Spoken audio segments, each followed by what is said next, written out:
Cameo Project. Tekan tombol subscribe-nya yang warna merah ya. Nah, jangan lupa juga pencet tombol lonceng biar dapat notifikasi. Langsung Cus. Kita panggilin dulu teman-teman yang akan yang ngobrol bersama dengan kita ya. Ya, kita panggilin Mbak Anis Wos. Anis Wos, luar biasa. Oke, kita panggil berikutnya adalah seorang desainer juga seperti Mbak Anis, namanya Carolina Agatha. Wah. Dan oke. yang terakhir, yang terakhir, kenapa harus gini kita ngomongnya? Iya benar. Oh, kita panggil dong. Pevita Pierce. Yes. Alright.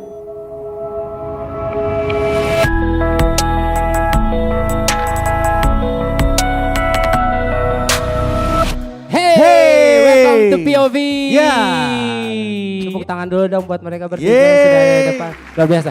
Oke, kita mau bahas apa nih, Oke, Kak? kita pengen ngebahas tentang hal apa yang membuat kita nyaman. Penting banget untuk kita mencari hal yang nyaman buat kita. Dan yang paling penting untuk para jomblo-jomblo di sini khususnya, ataupun juga kalian yang lagi nonton yang jomblo, penting banget untuk mengetahui apa yang nyaman untuk Pevita Pierce. Wah. Iya dong, pasti pengen tahu dong. Makanya kita pengen ngebahas itu. Iya. Sebelum kita membahas yang nyaman buat kita, penting banget untuk kita tahu yang bikin kita nggak nyaman apa. Banis, apa yang bikin Banis nggak nyaman? Itu memang Restoran banjir. enggak, itu bukan banjir Mbak Nis. Itu air lagi ngantri masuk ke tanah. Karena banyak jadi nunggu gitu. Kalau buat gua tuh yang bikin agak-agak gak nyaman ya, ngebacain komentar netizen. Komentar netizen yang bilang, Cameo ramenya kalau cuman ada MLI sama UU sama Deddy Kobusier Iya, doang bener. nih. Waduh, itu. Karena kita tidak deny, itu benar. Karena itu benar. Ada, jangan ketawa bener. dong di sana. Iya. Oke, kalau Olin. Yang bikin gak nyaman, macet contoh ya. Terus deadline. Oh pembayaran klien telat. Oh iya tuh. Wah, itu sih. Banyak invoice Kami tidak pun dibayar. setuju. Tunggu ngomong. Ini sebelahnya kliennya loh. Kan Olin ini interior desainernya Pevita. Oke. Dan juga arsitek untuk rumahku. Kalau cerita rumahnya Pevita tuh, wah panjang ya Pev perjalanannya. Gimana? Jadi waktu itu ngedesain rumah Pevita itu pertama kali kita ketemu aku belum punya anak. Oke. Sekarang rumahnya belum jadi, anak aku udah mau TK. Karena memang rumahnya masih pembebasan lahan atau bagaimana?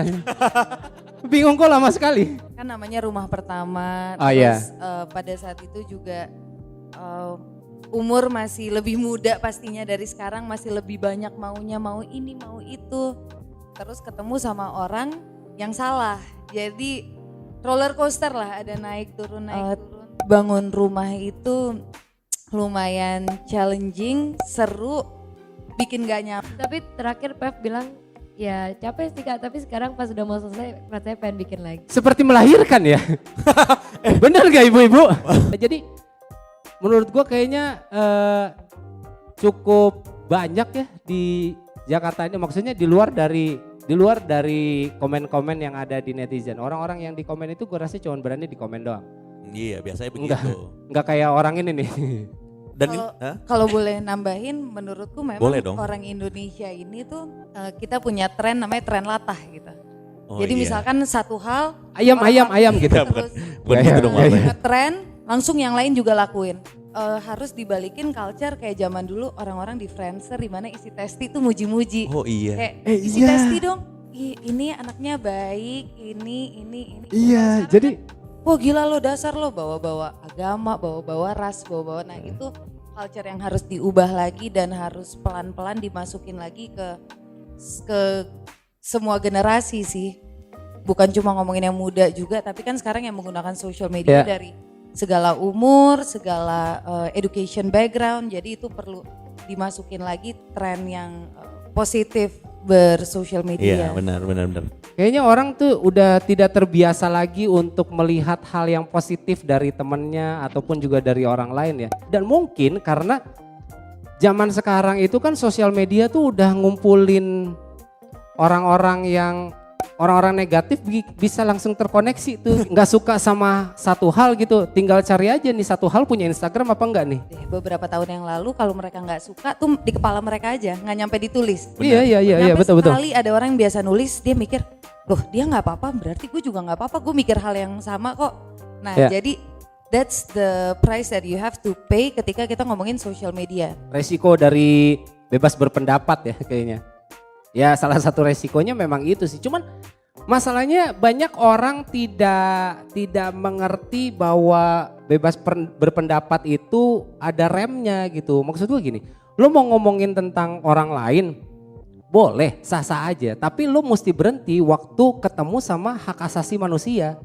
Waktu ngomongin tentang agama orang itu, bahkan sampai ke pilihan politik orang itu, lo mesti stop di situ gitu. Dan juga kalau misalkan kita ngeliat acara, jadi kita by the way ini ada di acara namanya Humanize Us. Ya. Nah ini yang bikin adalah Olin. Betul.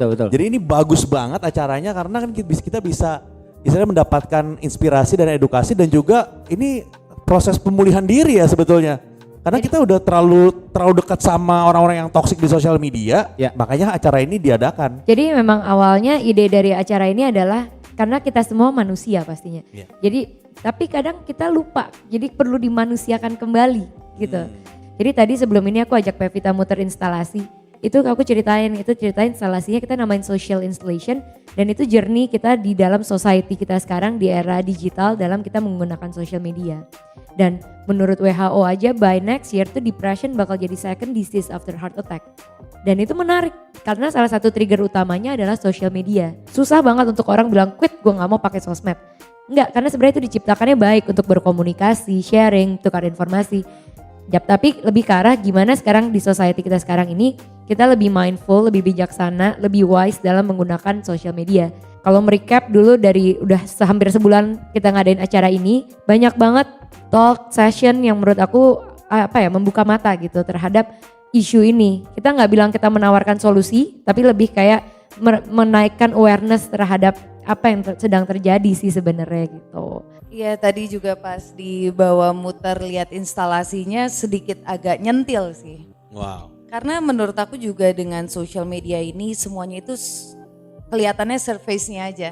Mungkin sama di YouTube gitu, banyak orang juga yang tiba-tiba bikin konten tiba-tiba famous dan jadi suka lupa diri karena prosesnya itu orang suka lupa. Ya. Nah jadinya journey itu yang harus kita appreciate juga, tapi jangan nyampe kita kehilangan diri kita di dalam journey tersebut. Aku ngelihat bahwa social media ini adalah platform kita untuk bikin alter ego kita. Aku ngelihatnya kayak misalkan aku syuting film, aku menjadi karakter kita sebut aja namanya Alana. Jadi Alana, tapi selesai syuting aku akan pulang balik lagi ke Pevita. Nah kalau misalkan dengan social media ini you have to keep up dengan karakter yang dibikin gitu. Nyampe kita lupa sama jati diri kita karena kita terlalu fokus sama karakter imajinasi kita itu. Aku gak bilang semuanya seperti itu, tapi penting untuk kita tahu siapa diri kita, komentar siapa yang perlu didengerin, siapa yang enggak. Itulah menurutku salah satu timbulnya depression, anxiety, dan juga penting untuk rohani ya, spiritualnya itu juga dijaga karena social media ini kan semua orang di situ ya bisa yang dari Hollywood lah, yang apalah jadi satu. Nyampe kita nggak punya filter sendiri apa yang perlu didigest untuk jadi part of diri kita, apa yang cuma kayak ya udah biarin lewat aja. Penting gak sih kita punya sosial media, tapi di dalam sosial media itu bukan kita sesungguhnya gitu maksudnya. Karena dia ngelihat dengan berbagai macam hal-hal yang wah hedon nih, liburan misalnya contoh gitu ya. Liburan mesti ke sini, harus punya barang ini. Kadang itu membuat kita membeli dengan uang yang tidak kita miliki, bahkan membeli barang yang tidak kita butuhkan untuk orang yang tidak kita sukai gitu. I think in the beginning semua orang masuk ke social media jadi diri mereka sendiri, tapi once they get the comment dan the likes, it's very addictive. Nah ketika mulai pleasing the followers itu adalah ketika alter ego itu udah mulai tercipta menurutku ya. Makanya meditasi, bangun tidur, meditasi, baru syuting. Gue setuju, setiap pagi pasti kalau bangun gue menenangkan diri gue, walaupun memang tempatnya adalah di toilet. Tapi gue give some time for myself. Mungkin toiletnya nyaman kali, catnya propan nih. Iya, iya. Terima kasih. Sebenarnya Iya kan? gue jadi mikir ini 11-12 sama ini ya kalau punya cowok ya. Ya Kalau ada yang punya cowok, waktu itu lo punya cowok gimana? enggak maksudnya enggak. Kalau saya ngelihat gaya pangku kakinya sih tidak heran ya. Hei, enggak ada salah dengan ngomong kayak gini. Iya, sama dengan yang lain dong. Tadi. Intinya kalau punya pasangan, punya pacar, apalagi Iya. cuma pacar-pacar yang nggak gitu jelas lah. Maksudnya Oke. menikah juga belum tentu, tapi kan berasanya kita harus menyenangkan pasangan kita gitu. Tapi itu kita nggak jadi diri kita sendiri. Pernah merasakan seperti itu? Kalau saya sama dengan rumah. Jadi kebanyakan ketemu orang yang ada 1-2 klien saya yang dia bikin rumah supaya dipuji. Salah kan? Oh iya? Ya gini loh, rumah itu bukan sesuai budget.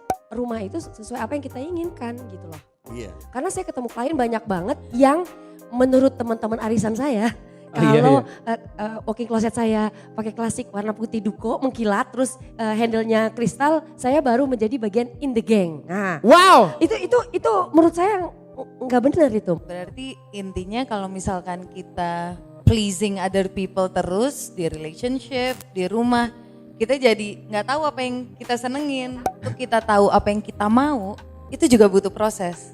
Nah sekarang maksudnya gini, kita perlu tahu apa yang membuat kita nyaman dulu. Membuat kita ya, bukan membuat orang lain senang ya.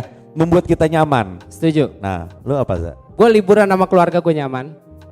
Gue kemarin baru road trip gitu, gue nyetir sendiri keliling, nggak keliling sih, Jawa Tengah, Jawa Timur, balik lagi Jakarta. Itu membuat gue nyaman. Kalau misalnya bisa gue hashtag ya collect moments, nothing.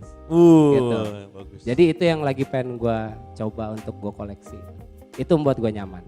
Oke, kalau Mbak Anis apa? Kalau saya bisa kerja sambil olahraga tiap hari itu nyaman. Kedua kalau di rumah, jadi maksudnya gini, duit saya lebih banyak tapi banyak di rumah, kerjanya nggak banyak. Kebayang nggak sih? Saya maksudnya? rasa itu keresahan kami semua ya. Ya itu maksudnya, itu nyaman, Iya, iya, nyaman, betul. nyaman. Dan nggak usah jadi orang lain gitu, itu nyaman. Setuju? Oke, gue dulu ya.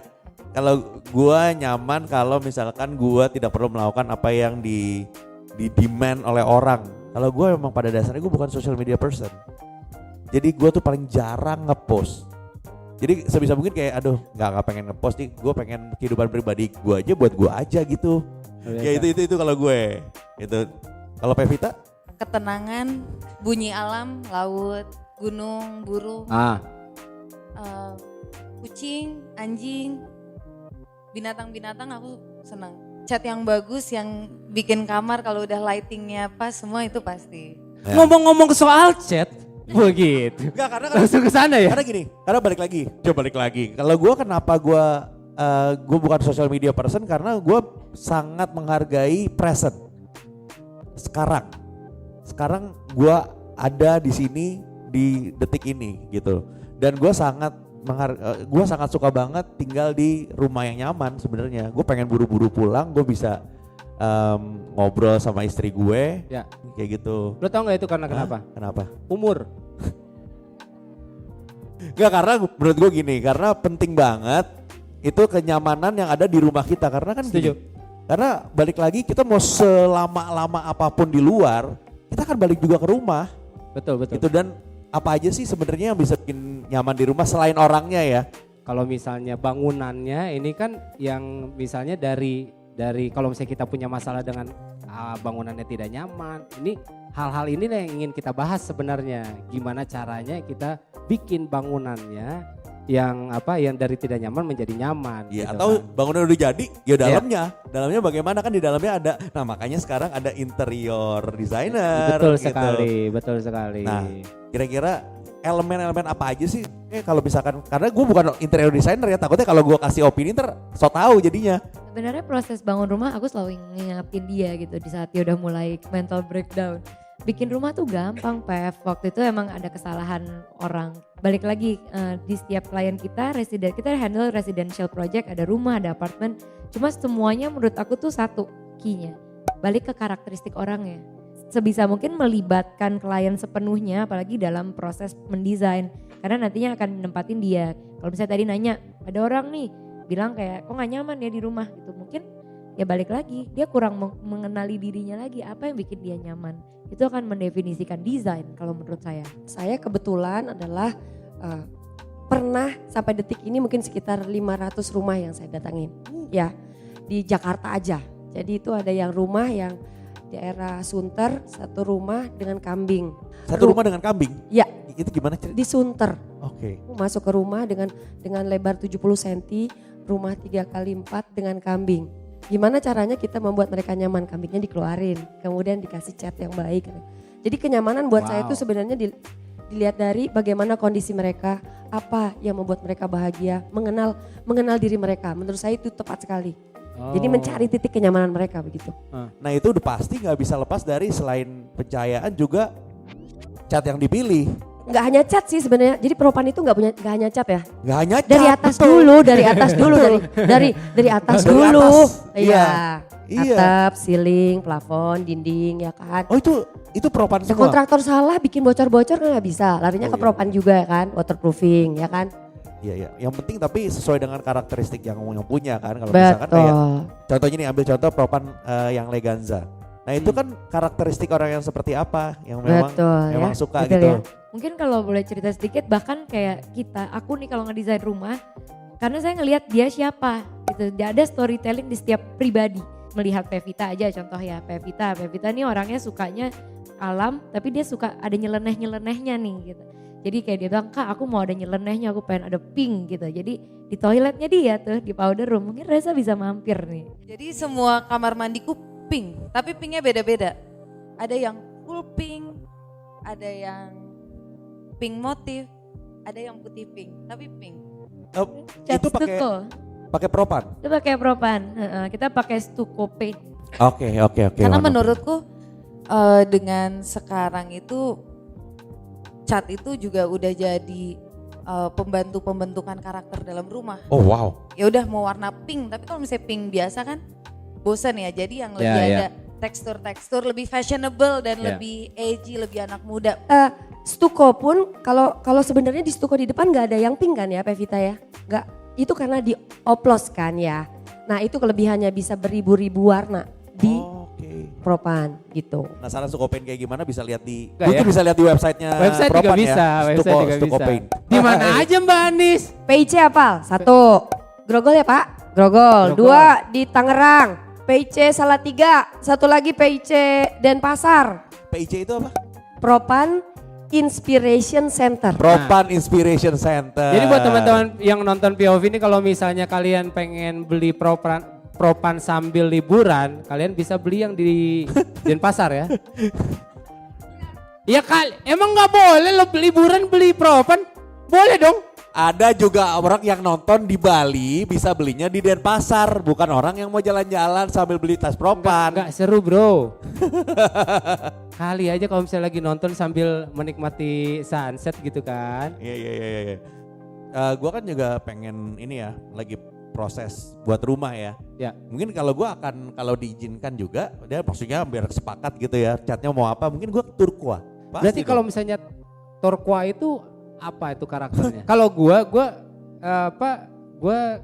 nuansanya kalau misalnya di rumah tuh abu-abu gitu. Dia Kamu orangnya safe. Jadi berarti setia sama istri. Ih, gila keren banget Mbak Anis. Abu-abu. Kalau turquoise ini bermain. Kamu tuh seksi. Pasti sukanya laut ya kan? Tapi aku ngerasa ya penentuan warna dalam apapun kebutuhan rumah itu cukup kompleks loh. Karena kita bilang coklat. Jadi untuk menyatukan coklat yang mana yang diomongin itu juga butuh proses dan aku ngerasa dari Propan ini juga banyak sekali rangkaian pilihan warnanya untuk kita dapetin spesifik yang ingin bisa mengeksplor karakter diri kita dalam bentuk cat gitu. Pas banget di sini kita di tengah-tengah kita ada Pak Kris. Oh iya betul sekali. Pak Kris mungkin boleh diundang ke maju ke depan. Pak Kris, silakan, Pak bisa. Pak Kris Adi Dharma. Pak, waduh kita ngobrol-ngobrol bareng nih. Jadi cat Propan ini kan Pak dari Indonesia ya? Jadi Propan itu adalah perusahaan 100% Indonesia. 100% Indonesia? Indonesia, kita didirikan tahun 1979 begitu. Okay. Dari ayah saya sebenarnya, Dr. Hendra Adi Dharma, beliau di sini sekarang. Halo Pak. Beliau mendapatkan S3 dari Jerman. Jadi S3 semua dari ini kebanyakan teknologinya juga dari sana belajarnya. Tapi kita kembangkan di sini. Sekarang Propan sudah mempunyai 3.500 karyawan di seluruh Indonesia. Wow. Kita juga sudah kita punya pabrik di Vietnam, kita punya pabrik di Myanmar juga. Jadi di Asia Tenggara itu kita sudah besar. Memang Propan itu kan dimulai dari cat kayu. Propan itu perusahaan cat kayu terbesar di Asia Tenggara. Wow. Jadi business to business, sehingga lebih banyak dikenalnya adalah pabrik-pabrik. Misalnya perusahaan seperti IKEA. Propan itu adalah perusahaan cat satu-satunya di Indonesia yang disertifikasikan untuk mensuplai pabrik IKEA di Indonesia. Jadi kalau Anda beli barang made in Indonesia dari IKEA, itu udah kemungkinan besar catnya Propan. Nah, memang hari ini tuh kita datang ke sini ingin memberikan suatu konsep yang baru. Konsep bagaimana cat itu bisa membuat suatu kepribadian kita. Memang kan sudah ada research bahwa warna itu sangat mempengaruhi kita punya mood ya, Iya, kita benar. punya pemikiran, kita punya ketenangan. Betul. Jadi kalau kita bilang di meditation itu adalah bagaimana kita mensinkronkan kita punya wavelength di otak kita sehingga kita mencapai suatu theta. Theta punya wavelength di mana kita bisa menjadi kreatif. Jadi ini juga sangat tergantung tempat, sangat tergantung warna. Tapi yang cat yang Leganza ini itu memberikan suatu kelebihan. Karena memang selain daripada mempengaruhi mood kita, cat itu juga bisa menunjukkan kepribadian kita. Nah, ini sebenarnya Leganza itu adalah series pengganti wallpaper, karena dulunya kan populernya wallpaper. Nah, baru-baru ini kita menciptakan cat yang bisa menggantikan wallpaper, dan ini adalah merupakan suatu experience yang kita bisa lakukan sendiri. Jadi cat Leganza ini kita bisa aplikasikan secara do it yourself. Oh ya? Tentunya juga kita bisa panggil tukang, tapi kalau mau dilakukan do it yourself juga bisa, karena instruksinya ada di web, di YouTube kita ada cara-caranya itu melakukan Leganza. Istri saya suka biasanya tuh ngecat sendiri. Ya. Beneran, maksudnya emang dia punya, ya kan Olin kenal sama istri saya soalnya, jadi dia emang paling suka eksperimen sendiri. Itu apartemen saya satu panel gitu dia ngecat sendiri, Pak. Tapi ini penting loh, para millennials kan mereka kan apa yang Kak Reza bilang itu benar kan. Kita harus look for experience, mencari experience, Yes. collect experience, not collecting gitu. Iya, Jadi iya, betul. mewarnai dinding, bagaimana kita bisa merubah-rubah ruang lingkup kita yang mempengaruhi Iya. kita itu adalah suatu experience yang kita Betul. bisa lakukan. Ngajarin Kita bisa anak ngecat belajar. bareng pun juga itu Nah, momen ya. itu. Betul. Menarik. Propan adalah perusahaan pertama yang disertifikasi Singapore Green Label. Perusahaan Indonesia pertama loh di Indonesia loh kita Wow, tepuk mendapatkan tangan itu. dulu dong. Nah, Luar biasa. Baru tahu ini loh. Terus Pak, kalau saya dengar-dengar aja Pak, cat Propan itu juga dipakai di ini ya, di luar negeri ya, maksudnya di Maldives gitu. Oh iya, jadi sebenarnya itu berasal dari Bali. Propan kan sangat terkenal di cat kayu juga. Jadi banyak rumah-rumah ataupun juga garden furniture di Bali, furniture yang di luar. Nah, itu sudah terbukti bahwa cat kita itu tahan terhadap alam yang ekstrim. Karena mungkin bisa diketahui bahwa di Bali sinar UV ultravioletnya itu 3 kali lipat daripada Jakarta. Karena kita ini banyak polusinya di sini. Sedangkan di Bali kan nggak ada polusi. Jadi sinar ultravioletnya itu mereka mantul di air, naik lagi ke atas dan bisa sampai 3 kali lipat dari Jakarta. Nah, kita juga banyak dipakai di Kepulauan Maladewa di sana. Dan tentunya cat Propan juga sudah diekspor ke mancanegara. Jadi kita boleh bangga nih, karya putra-putri Luar biasa. Indonesia sudah Luar biasa. diekspor kemana-mana. Luar biasa. Nggak nyangka maksudnya, karena kita bisa mendapatkan ini pun juga di mana aja, cukup gampang gitu kan untuk mendapatkan ini, dan harga mah nggak perlu ditanya lah ya gitu. Jadi yang paling penting itu juga semua sistem untuk pencarian warna di toko-toko kita itu sudah terkoneksi lewat cloud. Jadi misalnya nih Anda beli di toko yang A, terus habis itu saya mau nyambung, tinggal ke toko yang B, nanti dicari database-nya di sana. Anda belinya, ketahuan warnanya misalnya warna pink putih gitu ya Pevita ya, mau beli di toko yang B gitu, bisa ditarik formulanya. Kira-kira apa sih yang sebetulnya yang kalian sukai dari Propan gitu loh? Mungkin dari Mbak Anis. Menurut saya perusahaan ini perusahaan yang berani berinovasi. Gitu. Perusahaan ini perusahaan yang mengikuti perubahan. Nah, thank you for Propan. Jadi pertama terima kasih banget udah mau support acara ini Pak. Tapi kalau pengalaman pribadi saya sebagai desainer untuk cat Propan tuh saya cukup seneng banget gitu, karena Jujur dulu saya kalau special paint gini belum banyak di Indonesia, produk lokal dan mahal banget. Jadi sekarang dengan dibikinnya dari propan dengan berbagai macam, contohnya bisa langsung diaplikasikan baik residential ke rumahnya Pevita gitu atau ke komersial pun gitu. Kalau saya sih sebenarnya yang seru kerja di Propan itu karena ya tim kita tuh yang luar biasa ya. Iya dong, boleh kan? Jadi tepuk tangan untuk timnya Propan. Bisa ketemu dengan interior designer, arsitek juga ya kawan-kawan. Jadi sangat membahagiakan gitu. Dan kita juga lagi banyak melakukan CSR. Kita banyak kerjasama dengan pemerintah untuk melestarikan bangunan-bangunan Nusantara. Ya, saya baru nih mendapatkan WA nih dari salah satu teman. Dia bilang bahwa apakah Propan itu bisa membantu di Kecamatan Mauk, Kabupaten Tangerang banyak mengalami bencana angin tornado. Kami juga akan membantu menyumbang cat di sana gitu. Ya, jadi inilah yang kami lakukan, bagaimana kita bisa untuk mengembangkan, memproteksi, memperindah Indonesia karena kita adalah perusahaan yang 100% Indonesia. Wah, keren. Aku ngerasa bahwa kita as a human being kita akan evolve terus dan perspektif kita akan berubah-berubah terus. Dan juga dengan pilihan Propan yang very fashionable dan menurut aku cocok banget dengan bisa nemu yang cocok personality aku, dan mungkin nanti dengan berkembangnya waktu pun aku bisa berubah-berubah lagi, jadi itu lebih safe daripada aku harus pakai option yang sekali pasang dan selamanya kayak gitu terus. Iya. Gitu sih. Wow. Sebagai, maksudnya gini, kalau kita sebagai orang yang ada di industri kreatif Pak, dan karena kita orang visual, Ya. jadi nggak bisa lepas dari warna, dan kita bisa dengan adanya cat Propan kita bisa terus untuk berkreasi gitu loh. Betul. Jadi untuk orang, mau itu orang kreatif sebagai desainer atau kalau enggak mungkin di dunia video, kalau misalnya kita mau bikin set pakai cat Propan udah bagus. Gitu. Oke, tepuk tangan dong. Luar biasa untuk bintang tamu kita hari ini ya. Dan mungkin kalau misalnya terakhir yang kalau misalnya bisa kita rangkum adalah kalau misalnya mau cari kenyamanan ya jangan di luar rumah ya. Karena kadang kalau misalnya lo cari di luar rumah ujungnya pasti mengecewakan. Gitu. Karena makanya cari kenyamanan itu di rumah gitu. Dan izinkan Propan untuk memberikan rasa kepercayaan kepada kalian untuk membuat rumah kalian nyaman. Ih, ini cakep banget. Gila. Gak usah gitu. Terima kasih sekali lagi untuk Pak Kris dan Propan sudah mensupport acara ini karena ini acara ini bagus banget. Luar Humanize biasa. Us. Oke, terima kasih juga untuk para bintang tamu kita, Mbak Anis, Olin, Pev, terima kasih banyak ya, terima kasih yang sudah datang dan sampai ketemu di POV selanjutnya. Bye-bye. Bye-bye.